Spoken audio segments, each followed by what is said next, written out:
accomplishments at mga programa ng Department of Environment and Natural Resources para sa patuloy na pagsulong ng bagong Pilipinas at ipag-uusapan kasama si DENR Secretary Juan Miguel Cuna. Secretary Cuna, magandang tanghali po at welcome back sa Bagong Pilipinas ngayon. Isang makakalkasang tanghali po sa ating lahat, kay Joshua, Asek Queng, sa Yusek Albert, at lahat po ng nakikinig po at nanonood. Okay. Sec, pag-usapan po natin itong DENR Express. Ano po ba ang layunin nito at paano po ito makakatulong sa publiko? Maraming salamat po sa tanong nyo. Maliwanag po ang kautusan ng ating Pangulong Ferdinand Marcos Jr. na una, pabilisin po ang mga proseso ng tanggapan po namin, ng kagawaran namin. Pangalawa, ilapit po ang serbisyo sa tao. Pangatlo, gumawa ng mga hakbang para po mapagaan ang buhay ng tao. So naisip po ng aming kagawaran na hindi po natin dapat isipin na madali para sa ating mga kababayan na pumunta sa aming mga tanggapan o kahit na meron po kami mga online permitting systems na madali po para sa kanila. So naisip namin, buwan-buwan po namin ginagawa, iba't ibang lalawigan sa lahat ng rehiyon ng ating bansa, pinupuntahan ng aming mga regional offices at gumagawa po ng mga help desk para sa iba't ibang mga issuances na galing po sa aming kagawaran. In this way, makakatipid po ang ating mga kababayan, hindi na po kailangan pumunta sa regional offices, kahit na yung mga CENRO or Community Environment Office or PENRO, Provincial Environment Office, dapat natin isipin, hindi ganun kalapit pa rin sa ating mga kababayan. So, iniikot po namin buwan-buwan itong mga help desk through the DENR Express. At nakita po namin na na-appreciate ng ating mga kababayan dahil napapaliwanag ng husto kung anong mga dapat nila kunin, lalong-lalo na po yung mga micro, small and medium enterprises na natin po sa Pilipinas na backbone ng ating ekonomiya, para mapadali sa kanila, mapaliwanag ano yung mga kailangan nila based dun sa nature ng kanilang negosyo. At in this way, nakakasiguro rin po kami na dumadami ang compliance sa mga environmental laws.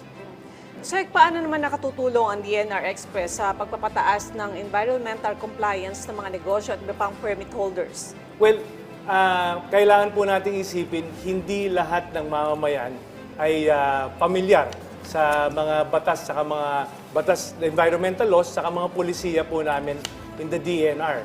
So, kailangan namin mag-exert ng extra effort to explain to the people, based on the nature of your business, etong kailangan kunin. For instance, kung kinakailangan ng environmental compliance certificate dahil yung negosyo nyo ay posibleng may impact sa ating environment, saka sa mga komunidad dun sa area, or kailangan yung kumuha ng pollution control officer. So, tinitrain po ito, that they will undergo training para po yung pollution control officer, siya pong ay gagabay at magsasabi sa may-ari po ng negosyo kung ano ang mga batas na kailangan na bigyan ng pansin at kung anong kailangan gawin para maging compliant sa mga batas na yon. So, these are instances where makakatulong po kami on the ground. Pati po mga tree cutting permits and kung meron po kayong mga hazardous waste sa inyong mga offices, in your establishments, kailangan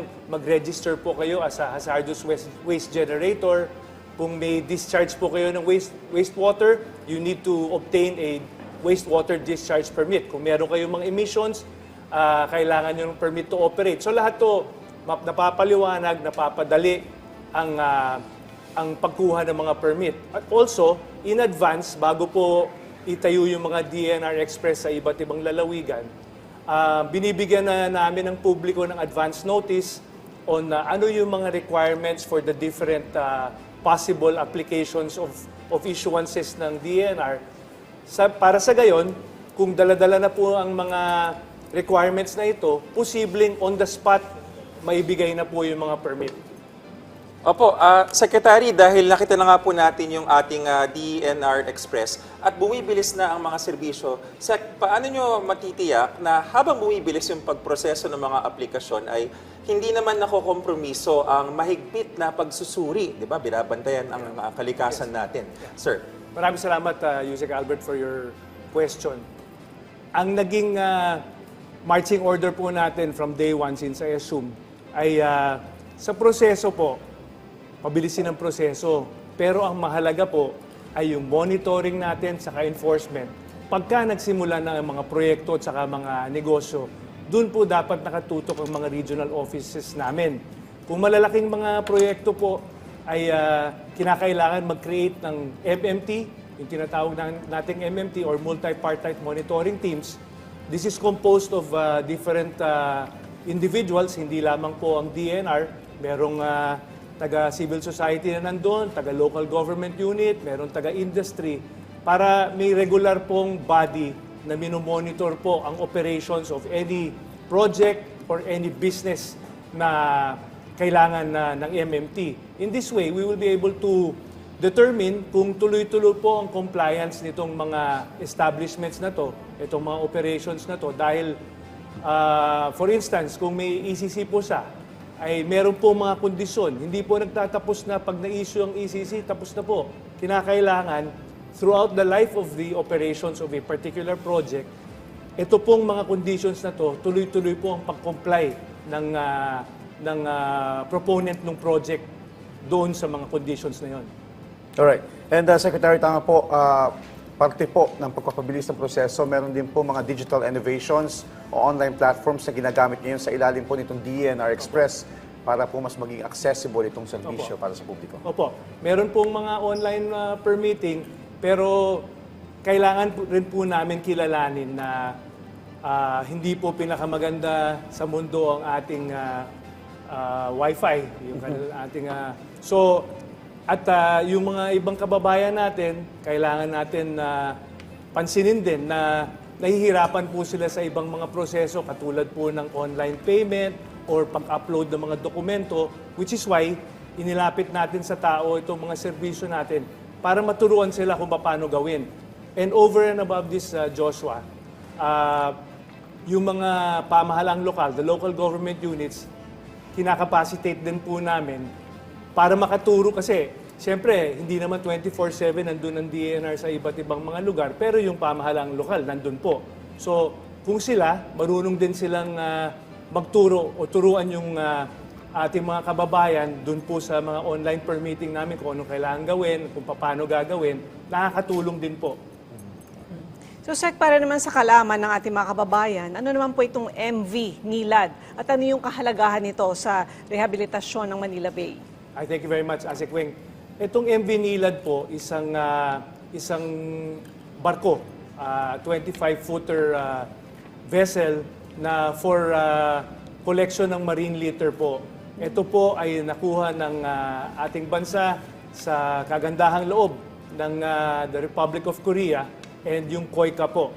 So, malaki po ang pasasalamat natin dito dahil state-of-the-art na marine litter vessel po ito na hindi lamang para po pumulot ng marine litter, kung hindi, meron po siyang capability po para ma-address yung mga oil spill po natin.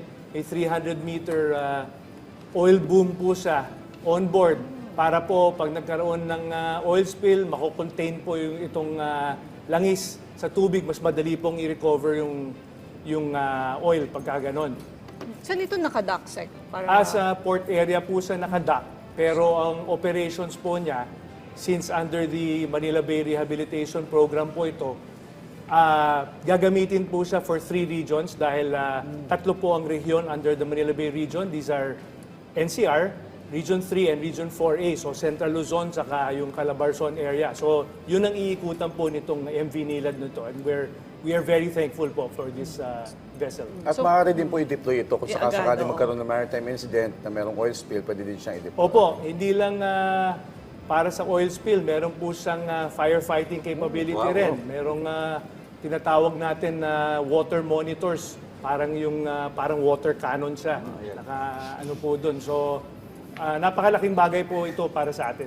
Naunahan nga ako ni Secretary dun sa water cannon na ginagamit pang patay ng apoy. Opo. So, paano ho makakatulong? Dahil ibang bansa na rin pinag-uusapan natin, Secretary, at may mga nabanggit ho kayo ng mga bansa.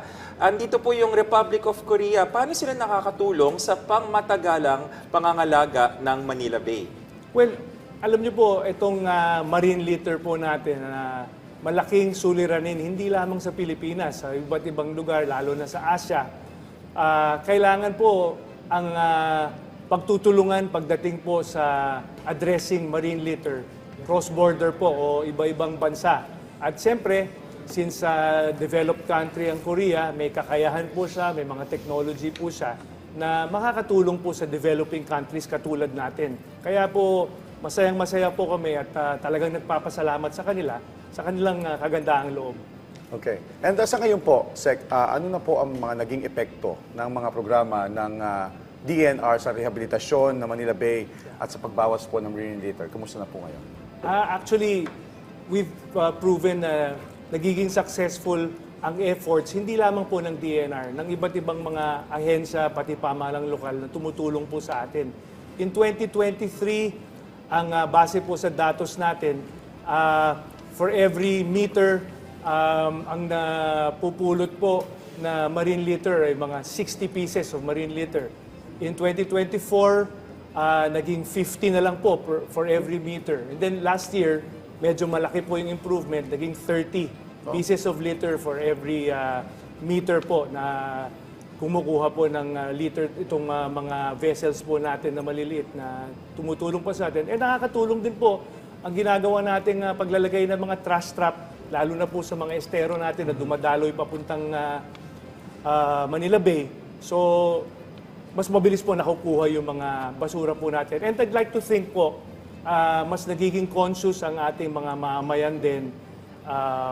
Nakakatulong din po ang paglilipat ng ating mga kababayan na nakatira sa mga tabing estero dahil po itong nagiging isa sa pangunahing dahilan sa aming pag-aaral na dumadami yung marine litter po sa katubigan natin. So, Sec, marami na pong taon na nire-rehabilitate ang Manila Bay. So, sa kasalukuyan, ano po yung pinakamalaking pagbabago yung makikita sa kalidad ng tubig at sa kalinisan po ng lugar? Well, sa kalinisan ng lugar, gaya ng sabi ko po, nabawasan na yung volume ng marine litter na nakokolekta. Pagdating po sa water quality naman, malaki na rin po ang improvement. Ang unit of measurement po na ginagamit natin for fecal coliform ang tinitignan natin ay most probable number over 100 milliliters. Yun po ang basehan natin. Dati po, milyon-milyon lahat ng sampling station na ginagamit po ng EMB, ng Environmental Management Bureau. Ngayon po, nasa 1,000 na lang. I mean, wala pa po tayo dun sa standard na gusto natin, pero maliwanag na nag-i-improve po siya. So, tuloy-tuloy lang po ang trabaho natin kasama ang MMDA, pamahalang lokal, at iba pang mga civil society na kaibigan natin na tumutulong po sa atin tuloy-tuloy po yan. So I think this joint effort of the different sectors has really helped us, including Pasig River po. At tila, Secretary, may iba pang bansa na tumutulong. Kamakailan naman ay naglagda ang Pilipinas at Canada ng Joint Declaration of Intent para sa pagmimina. Ano po yung kahalagahan, Sec, ng dokumentong ito para sa karaniwang Pilipino? Ay, maraming salamat, Yusek. Ito pong nilagdaan natin sa Canada na Joint Declaration of Intent between Canada and the Philippines, naganap po sa pagbisita ng ating Pangulo, his official visit to Canada where he met the Prime Minister. Ito po, ang loob niya actually is for energy, a joint declaration of intent for energy and natural resources. So sa natural resources side po tayo, particularly on critical minerals. So ang Canada po, ang bansang Canada, isa sa pinaka-advanced pagdating po sa mining practices, mining operations. And ang linalaman po nitong JDI na ito ay essentially framework siya kung paano magtutulungan ang bansang Canada at ang ating bansa pagdating po sa critical minerals. So ang linalaman po nito ay tuloy-tuloy po taon-taon magkakaroon ng mga dialogue between the the Philippines and Canada. Magkakaroon ng mga workshop, capacity building, possible technology transfer, including posibleng makabisita yung ating mga experts dito, technical experts, particularly in the Mines and Geosciences Bureau, makapunta sa Canada to personally observe the practices and the operations of the different mining operations in Canada. At yung ibang mga experts naman ng Canada, pwedeng lumipad rin po dito, tumingin sa ating mga operations, obserbahan ng ating mga operations para makapagbigay ng mga suggestions and recommendations paano tayo pwede mag-improve. Sec, para lang po sa mga tulad ko na hindi ko kasi alam kung ano yung ibig sabihin ng critical minerals, ano po ang mga halimbawa nito at saan ba sila ginagamit? Iba-iba po. Meron, of course, may ginto po tayo. May ginto, meron tayong nickel, meron tayong copper, iba pang mga rare earth elements katulad ng mga scandium na nagagamit sa mga spaceship, eroplano, mga ganon. So marami po tayong iba't ibang mga minerals, critical minerals. Nais ko lang po ibahagi sa inyo, out of our 30 million total land area in the Philippines, ang tinitignan na posibleng merong pong deposit, may laman po, na minerals ay 9 million hectares po. Pero sa kasalukuyan, around sa current na meron po tayong mga tenurial instruments, kung tawagin yung mga MPSA or FTAA, ang kino-cover lang po niya a little over 800,000. So the potential po is still there and we are working hard na lalo pong makahikayat ng mga investors dito. Pero actually, marami na pong on their own ay nagmamanifest ng kanilang kagustuhan na mag-invest po dito. Tinitignan lang po nila, siyempre, yung mga proseso po natin and other factors. Yun po ang tinatrabaho ng gobyerno. Hindi lamang ng DNR, kundi po iba't ibang mga ahensya na involved po sa entire mining process. Ayon na rin po sa kautusan ng ating Pangulo. Okay. Sec, pag sinabi pong pagmimina, hindi po pwedeng mawala yung usapin tungkol sa pangangalaga sa kalikasan. Sa inyong pananaw, paano po makakatulong ang kasunduang ito upang maisulong ang responsableng pagmimina? Thank you, Joshua, sa tanong ninyo. Nais ko lang pong ipabahagi. Prior to that official visit of President Marcos to Canada, earlier this year, noong March po, nagkaroon po sa Canada din po ng tinatawag nating PDAC conference. So this is a Prospectors and Developers Association of Canada conference. Malaking conference po ito na lumahok iba't ibang mga experts and companies on mining from around the world at nakapag-participate po tayo doon through our Mines and Geosciences Bureau. So doon po sa pag-uusap nila for halos isang linggo doon ay nakapag-identify po tayo ng tatlong possible areas of cooperation na sa aming palagay na may improve o gaganda ng husto ang ating operations dito. Ang una po ay ang digital governance. So, merong technology po na present po sa ating mga taga-Mines and Geosciences Bureau na buong proseso po sa pagmimina ay makakasama dito. It's a platform po for online registry and permitting. So, from application, throughout the process, pati na po yung mga pending processes nila sa iba't ibang mga ahensya ng gobyerno, makikita po doon, matatrack nila kung ano nangyayari sa mga proseso. At kahit na po na-approve na yung kanilang mining permit, yung MPSA or FTAA, pati yung ECC po, nakikita rin po doon, makikita nila even after yung approval, yung compliance ng mga kumpanya na magmimina dito sa atin kung nagagampanan po nila itong mga pag-comply sa mga conditions ng ECC at yung nung MPSA. So, nakikita po namin sa ganitong paraan, mas magiging transparent, mas magiging mabilis ang ating pagsisimula ng mga nagmimina. Pangalawa po, another area of cooperation na nakita ay yung sa mines tailing and waste management. Dahil ito po ang nagiging problema natin pagka, siyempre, pag may mga waste, paano ang ginagawa dito na treatment or dinidispose. So, ang plano po, the proposal of actually ng Canada, the Canadian government, they will come and visit a few mining sites and observe kung paano po ang ginagawang mga practices natin.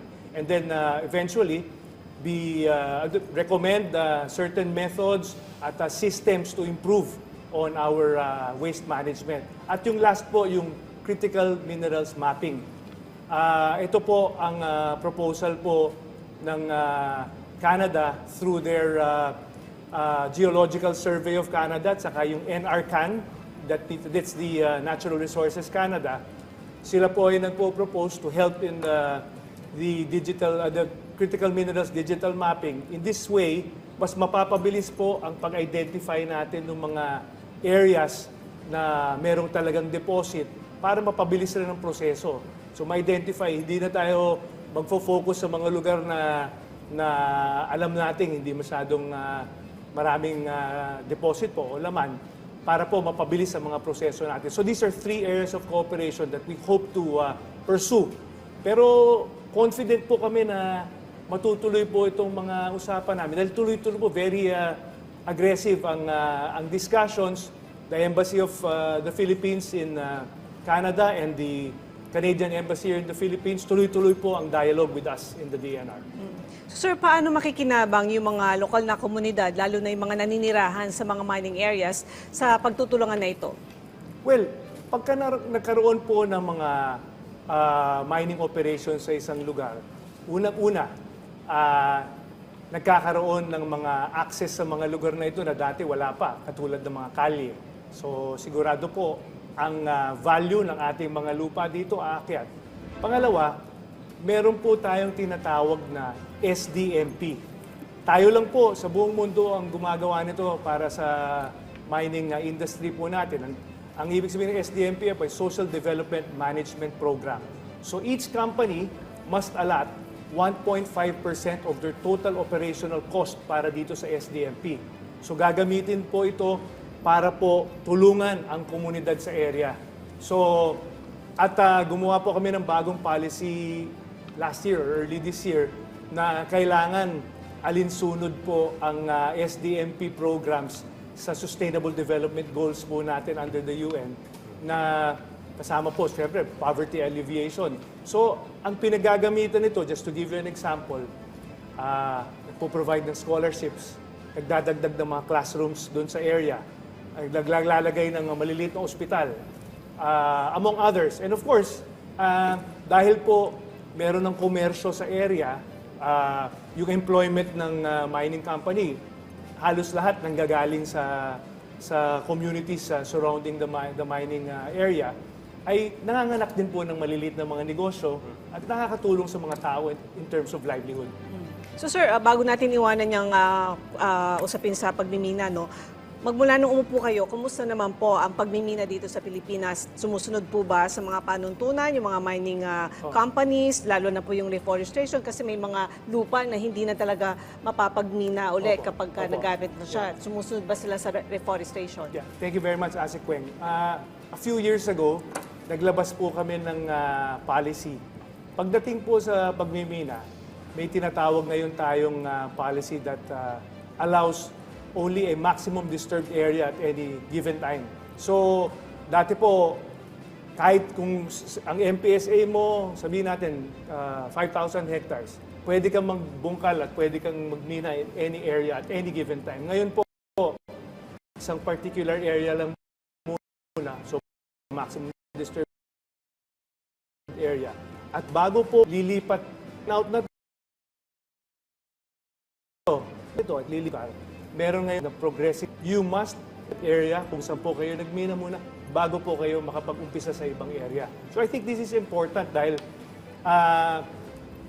pagkatapos po ng 25 years at kung magkaroon ng another 25, so 50 years, pagdating sa dulo, kung doon pa lang natin na obligahin ang mga kumpanya na mag-rehabilitate, baka magkalimutan na po. So this is, we think, a very significant policy which we are implementing already. Secretary, mula noong December 2025, nagsimula ang DNR na magtayo ng mga water filtration at water refilling stations sa mga lugar na walang access sa ligtas na inuming tubig. Paano po nabuo itong programang ito? Well, thank you very much, Ase Queng. Noong 2023 po, naglabas po ang ating Pangulo ng Executive Order creating the Water Resource Management Office sa ilalim po ng DNR. So, yung mga ibang mga water-related na agencies ay napailalim po, napasailalim po ng WRMO. So, ito pong mga projects na minention po ninyo, ayon na rin po ito sa kautusan ng ating Pangulo na dapat ipaabot natin ng serbisyo sa pinaka malalayong lugar or the most underserved. So ang tinignan po namin at tinarget po natin ang mga lugar na dapat talagang tulungan. Of course, yung mga island barangays po natin at mga lugar na iba pa kahit na hindi island pero mahirap puntahan. So right now, we have 175 ongoing projects in different iba-iba pong status. Pero may 13 na po tayong nakompleto sa iba't ibang lugar. To name a few, meron po sa Bohol, meron po sa Zamboanga, Bulacan, Mindoro, Sorsogon. So just to name a few. At we feel na magandang-maganda po itong mga proyektong ito at labis na kinatutuwaan ng mga tao doon dahil sa hirap na dinadaanan nila just to get clean drinking water. In fact, if I may share, na nakapunta po ako sa isa sa mga proyektong yun para tignan lang ang operations po niya sa Barangay Tumalutab sa Zamboanga City. So, tumawid po kami ng dagat. We had to binigyan po kami ng pagkakataon ng Coast Guard na gamitin ang kanilang boat. So, it took us over an hour to get there. So, pagdating po doon sa Barangay Tumalutab, kasama po namin ang barangay officials, tinignan na namin yung uminom pa ako doon sa yung water. So desalination yun eh. Desalination, filtration siya. So dahil tubig dagat ang gamit po doon. Sobrang tuwa po ng mga tao, kinausap po namin dahil ang nangyayari sa nakaraan, either may magdadala galing sa mainland ng tubig pang inom, kung walang madadala, sila na ang tatawid po, which would take them over 2 hours. Siyempre, gagastos pa po ang ating mga kababayan. Pero ang binabayaran po nila between 50 to or 60 to 80 pesos per 5 gallons. Dahil dito sa proyektong ito, ang binabayaran lang po nila ay between 20 to 30 pesos. Pero at hindi na nila kailangan umalis po ng barangay nila, ng island. So they're very thankful dahil pinabahagi po nila sa amin na ang pinagkukuhanan nila doon on the island itself ay isang deep well po doon na madalas maraming nagkakasakit ng tiyan. At, so we're very happy na nakita po namin kung gaano kalaki ang tulong sa ating mga kababayan doon. Nabanggit nyo, Secretary, na yung dating pinagkukunan ng tubig ay nagiging sanhi ng sakit sa tiyan, no? So, ito pong ginawa nating bago na ating mga desalination or kung depende sa lugar ho yun, kasi kung ano yung gagawing filtration, paano tinitiyak ng DENR na ligtas at pumapasa sa National Drinking Water Standards ang tubig na ipinamamahagi? Thank you very much, Yusek. Alam niyo po, mga kababayan, ang gumagawa ng National Drinking Standards ng tubig po ay ng drinking water ay ang DOH po. Sila ang namamahala dyan. So this goes through a process. Ina-analyze po ng husto at laboratory tests itong tubig po natin bago po i-share po sa mga komunidad, bago payagan inumin. So sinisiguro po natin, yun po ang pangunahing purpose ng pagdala natin po doon, itong refilling and itong mga filtration projects natin to provide ready potable water for yung mga communities po natin, lalo-lalo na po yung pinaka-underserved. Okay. Sek, para mas ma-appreciate itong mga water filtration services na ibinibigay natin, pakipaliwanag po, gaano po ba kaselan? Kasi may mga video sa social media na gumagawa ng mga deep well na mano-mano nilang inuhukay yung lupa at doon sila kumuha ng tubig. Ito na nga po ang ina-address natin by coming up with these projects dahil alam namin hindi po madali ang access to clean drinking water ng ating mga kababayan. So naisip namin magtayo tayo ng kung talagang walang available na fresh water sa area na for filtration or to provide just a refilling station, kailangan may maliit na desalination plant doon para malinis ang tubig at magkaroon ng pagkakataon na ang ating mga kababayan to access clean drinking water. I think this is a basic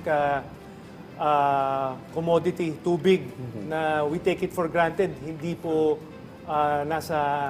nakakamit ng ating mga kababayan. Kaya talagang, I think it's a very, very relevant project and program under the administration of President Marcos na nakakatulong po sa ating mga kababayan.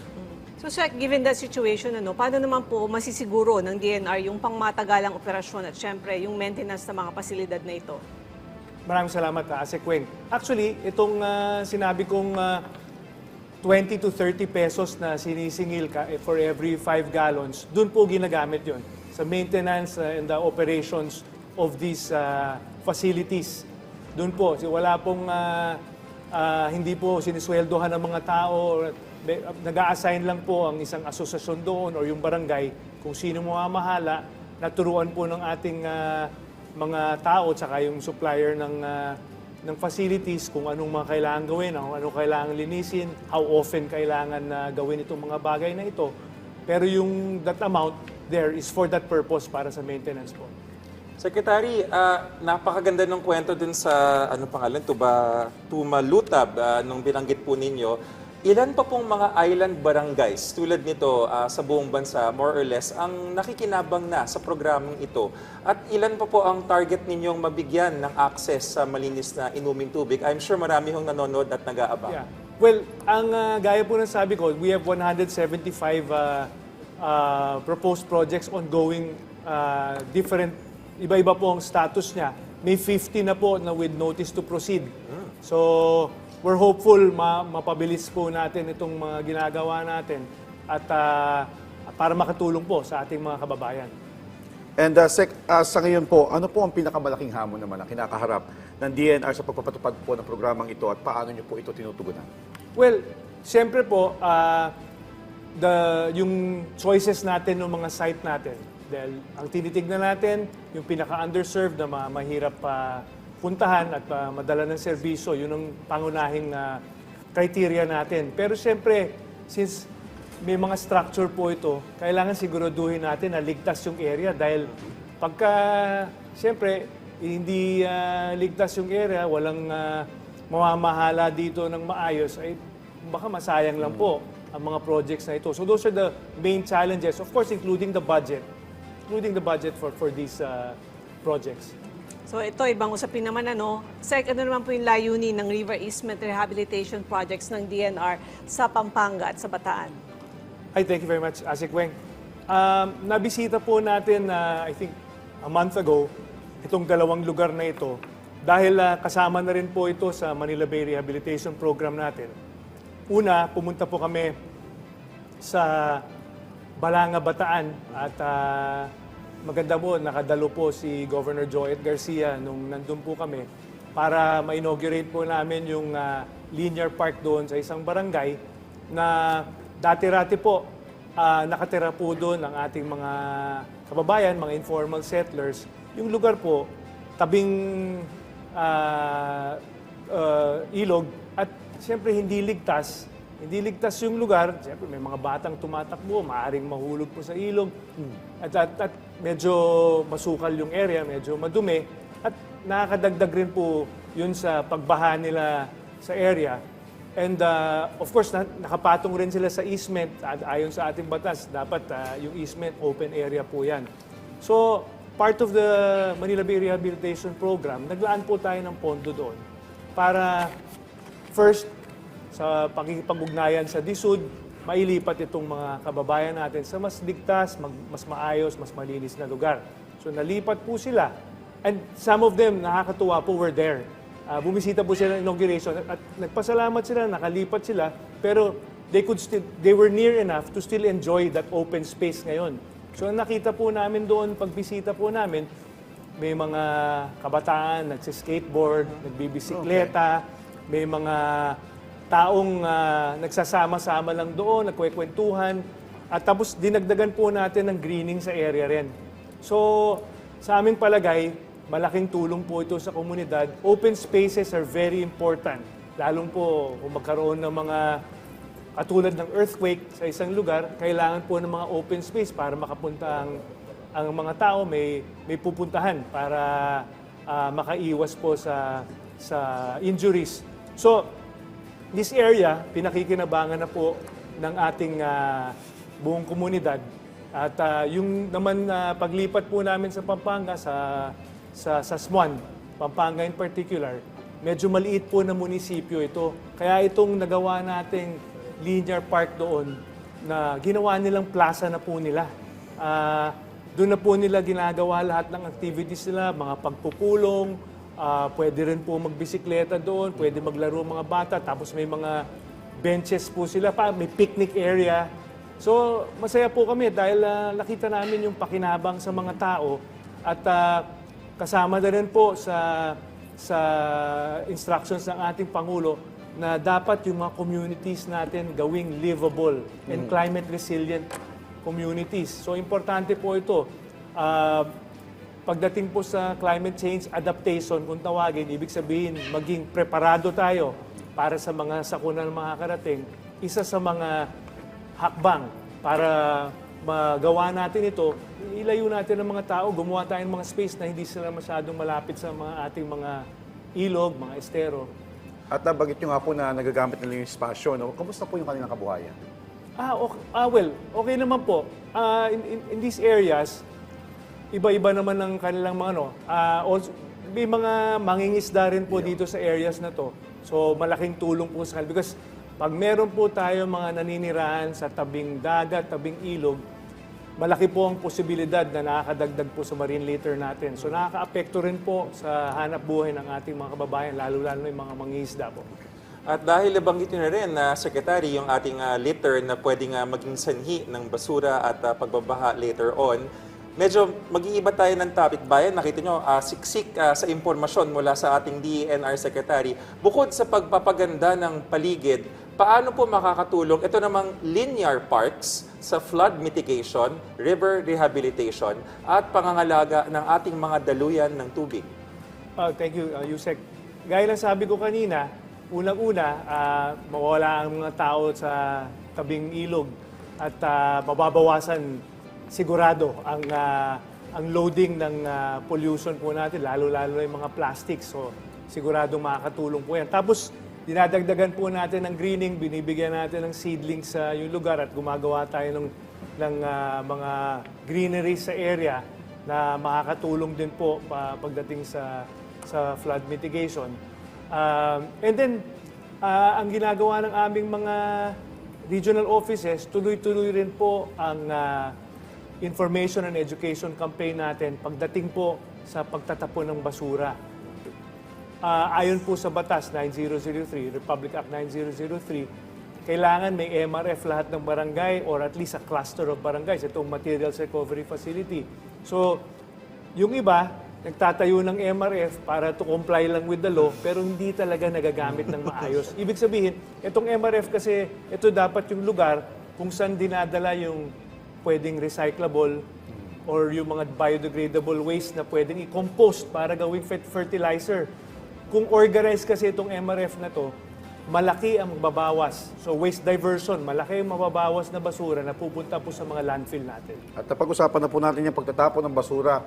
Just to reiterate at para panawagan na rin sa ating mga kababayan, ano po o gaano po kahalaga ang papel ng mga lokal na pamahalaan at ng mga komunidad sa pagpapanatiling malinis at maayos ng ating mga linear parks kapag natapos na po ang ating proyekto? Well, magsisimula po ang lahat pagdating sa basura sa barangay. Kinakailangan po ang ating mga barangay talagang siguraduhin. Unang-una, kung maaaring segregation at source, mag-umpisa in every household. Dahil marami pong mga kagamitan na hindi natin naiisip pero pwede pong i-recycle. pwedeng i-reuse. At yung mga biodegradable waste, gaya ng sabi ko kanina, pwedeng i-compost. So may use halos lahat ng bagay. Ang gusto natin, malesen natin ang kinakailangan residual waste kung tawagin na kailangan dalhin sa ating mga landfill. In that way po, mababawasan ang leakage natin kung tawagin. Ibig sabihin yung napupunta sa mga katubigan at sa mga lansangan natin. So the barangay, the LGU, plays a big role. Kami naman po, in the DNR, we try to assist in terms of capacity building and information and education sa paggawa po ng 10-year solid waste management plan na naaayon sa batas. Tinutulungan po namin. Importante itong plano na to kasi iba-ibang lugar, iba-ibang klaseng basura ang meron. So may pag-aaral na ginagawa po dyan. Ang tawag nito, WACS, yung Waste Analysis and Characterization Survey. So in that manner, you will be able to determine what type of waste management method ang dapat gamitin sa isang lugar. So sir, may plano po ba ang DNR na ipatupad din yung ganitong river rehabilitation at linear park projects sa iba pang lungsod at lalawigan sa bansa? Or kung meron na silang ganun, like sa Marikina, doon sa Pasig River, meron silang river wall na ginawa ring park. Opo. So pero nasira uli siya eh. Opo. This was after Ondoy, tapos nasira uli siya nung nagkaroon naman ng typhoon na Rolly at saka Ulysses. Opo. So paano po ba ang project nyo dito na i-rehabilitate yung ganitong mga park tapos i-improve pa po yung mga mayroon ng existing? Thank you, Ase Queng. Yes, actually, yun ang part of the management program nitong, meron kaming Manila Bay Coordinating Office. So, at yung tatlong regions na sinabi ko, NCR 3 and 4A, na kasama po ito sa Manila Rehab Program na itong mga communities natin na malapit po sa mga katubigan, kailangan i-improve natin yung kalagayan nila lahat to make them safer, to make these areas cleaner, saka para mapakinabangan na rin ng mga tao itong mga open spaces na to. And the greenery that we will be able to provide, may mga seedlings po kami na para ipabahagi sa ating mga barangay. So this is one of the main programs. Nakita mo namin this last year na very effective tsaka kapakipakinabang itong mga ganitong klaseng proyekto na nakakatulong talaga sa mga mamayan sa mga komunidad na ito. Secretary, siguro bilang panghuli na lamang po, no, at dahil ako po ay nasa National Nutrition Council, marami yung mga nanonood sa atin, mga kawani ng National Nutrition Council, mga nutritionists, dietitians. July is National Nutrition Month. Ang tema po natin ngayon, at saktong-sakto mga kababayan, hindi ko alam ang Secretary of Environment na makakasama namin, ang ating tema ay nutrisyon at kalikasan, ating pangalagaan. Sec, ano po ba ang kaugnayan sa inyong pananaw? Kasi siguro sa ating kababayan natin, ano kinalaman ng Department of Environment dun sa ating wastong pagkain na dapat sapat sa lahat? Thank you very much, Yusek. Well, kasi kami po ang meron tayong National Greening Program. Unang-una, meron tayong mga community-based forest management agreements with mga people's organizations. So, itong mga lugar na ito na marami pong tinatanim, ay pwede ito ay makipag-ugnayan po sa inyo sa DOH also on the magagandang mga dapat itanim po natin na magiging nutritious. All-out support po kami dyan. Nakikita namin gaano kahalaga ang ginagawa po ninyo now under Philippine Nutrition Month dahil nabanggit ko po kanina sa iyo, Yusek, na importante yung nutrition para sa ating mga kabataan lalo na dahil makakatulong ng gusto sa educational attainment nila, yung kanilang ability to absorb. Malaking bagay po ang nutrition. We will definitely support your program. Salamat po, Secretary, para maiwasan natin yung tinatawag na brain stunting. Yun. At Secretary, ano pa po ang aasahan ng ating mga kabayan mula sa inyong ahensya sa mga susunod na buwan at taon? Thank you, Joshua. Well, tuloy-tuloy po tayong magpapabilis ng ating mga proseso. Number one, nakita po namin na isa sa mga hindi gusto ng ating mga mamamayan sa pamahalaan in general at particular sa aming ahensya na medyo tumatagal ang mga proseso. Kailangan maging conscious po kami na itong mga proseso namin ay pagka natapos natin ng mapabilis po natin, magkakaroon ng mga trabaho, makakatulong po kami sa ekonomiya at sa taong bayan in general. So that's one. At lalo po nating palalawakin ang pagdating ng serbisyo sa ating mga kababayan dahil gaya ng sabi ko earlier, ay nakita po namin, we recognize the fact na hindi po madali para sa ating mga mamamayan ay pumunta sa mga tanggapan namin kahit na meron na sa region, sa laki ng ating bansa, sa dami ng ating mga population at sa hirap ng buhay, mahirap po pumunta sa mga tanggapan. So we will continue to do this every month, itong DNR Express po natin at we're hopeful na marami pa tayong matulungan. Nako, maraming salamat po sa inyong oras at sa mga marami ding impormasyon na ibinahagi ninyo sa amin ngayong araw. Napakalawak ng DNR, diba? So, siksik actually bitin kasi ang lawak ng DNR, marami pa kayong mga attached agencies. Yes. So, sana merong part 2. So, maraming salamat po, DNR Secretary Juan Miguel Cuna. Thank you, sir. Thank you. Thank you, sir. Thank you very much. Thank you very much.